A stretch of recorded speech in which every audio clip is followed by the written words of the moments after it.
Саламатсызбы? Ыкчам ТВ каналында биринчи жолу болуп жатсаңыз, подписаться кнопкасын басыңыз.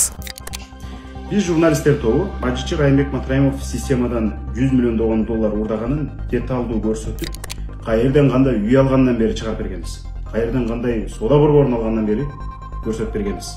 Эгер ал коомчулуктагы Матраимовду Бажи системасынан 100 миллион доллар урдаган чоң коррупционер деп таанып жатат. Ошол эле учурда биздин улуттук коопсуздук кызматы Матраимов 2 миллиард сом урдаган, башкача айтканда 25 миллион доллар урдаган.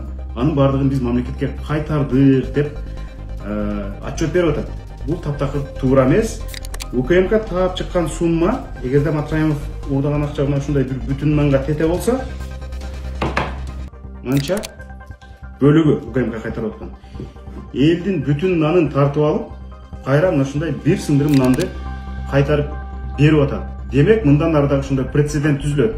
Уурлар биз уурдасак, кайра бир күкүмүн берип койсок кутулат экенбиз деп. Ал кайтарылган акчанын дагы 9 батирин УКМК өздөрүнө алып атат.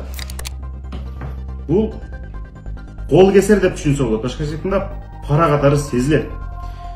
Себеби дегенде кандайдыр бир башка чоң мүлктөрүн көрбөй коюу үчүн, жашырып коюу үчүн, көз жумду кылып коюу үчүн ошондой келишим болушу мүмкүн. Демек, биз талап кылабыз, Матраимовдун журналисттер таап чыккан мүлктөрүн, элден урдаган башка акчаларын, андан башка журналисттер таап чыга албагандагы урдап кеткен каражаттарын азыркы бийлик толук түрдө элге кайтарышы керек. Дагы жанагы пенсия, пособия, жөлөк пул жетпей аткан карапайым ушундай нан менен чай ичип отуруп калган элге кайтарып бериши керек. Биз ошону талап кылабыз.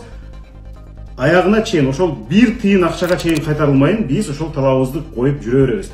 Азыркындай шоулар менен бизди алдай алышпайт.